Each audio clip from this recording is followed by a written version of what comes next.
তার উপর আক্রমণের 2-3 দিন আগে থেকে সে বলছে আমার জীবনের নিরাপত্তা নেই, আমি নিরাপত্তাহীনতায় ভুগছি, আমি গুলিবিদ্ধ হতে পারি, আমার দুঃখ নেই, আমি গুলিবিদ্ধ হলে তোমরা বিচার করো, আমার ছেলেটাকে তোমরা দেখে রেখো। এত বড় কথা বলা মিডিয়াতে, সোশ্যাল মিডিয়াতে, ইন্টেলিজেন্স সবাই জানার পরেও তার নিরাপত্তায় গোয়েন্দা সংস্থা কি ব্যবস্থা গ্রহণ করেছে? শরীফ ওসমান হাবিব শুধু একটি মানুষ নয়, শুধু ইনকিলাব মঞ্চের মুখপত্র নয়, তিনি হচ্ছেন ভারতীয় আধিপত্যবাদ বিরোধী জনতার ঐক্যের প্রতীক। আজকে কেন্দ্রীয় শহীদ মিনারে বাংলাদেশ একত্রিত হয়ে বলছে বাংলাদেশের জাতিসত্তা অখণ্ডতা রক্ষার জন্য মৃত্যু ভয়হীন চেতনার অতন্ত্র প্রতীক হচ্ছে ওসমান হাবিব। আমরা আজকে তার পক্ষে এখানে একত্রিত হয়েছি। একটা কথা বলতে চাই, প্রধান নির্বাচন কমিশনার সাহেবের বক্তব্যের সবাই নিন্দা করেছেন।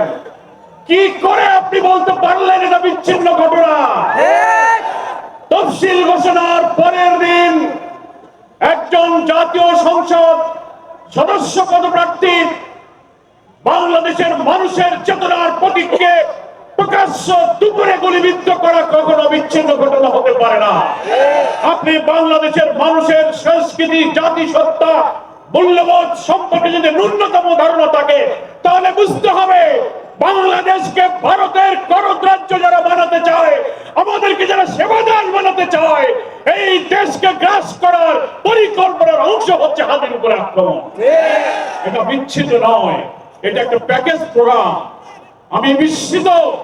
আমি স্বরাষ্ট্রমন্ত্রীকে আজকে বলেছি, গতকালকে বলেছি, ডিজিএফআই, ডিবি, এসবি, এনএসআই হাজার হাজার কোটি টাকার বেতন দিয়ে, রাজস্ব ট্যাক্স খাজনার পয়সায় বেতন নিয়ে স্বাধীনতার 54 বছরে আপনারা মানুষের জাতিসত্তার জনগণের নিরাপত্তার জন্য একটি গোয়েন্দা তথ্য দিয়েও সাহায্য করতে পারেননি।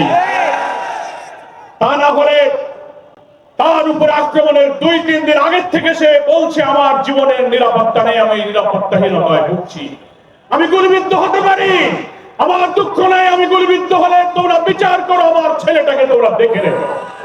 এত বড় কথা বলা মিডিয়াতে, সোশ্যাল মিডিয়াতে, ইন্টেলিজেন্স সবাই জানার পরেও তার নিরাপত্তায় গোয়েন্দা সংস্থা কি ব্যবস্থা গ্রহণ করেছে? এই যে ইন্টেলিজেন্স ফেলিওরের জন্য সরকারকে জবাব দিতে হবে। আমি এই কথা বলে শেষ করতে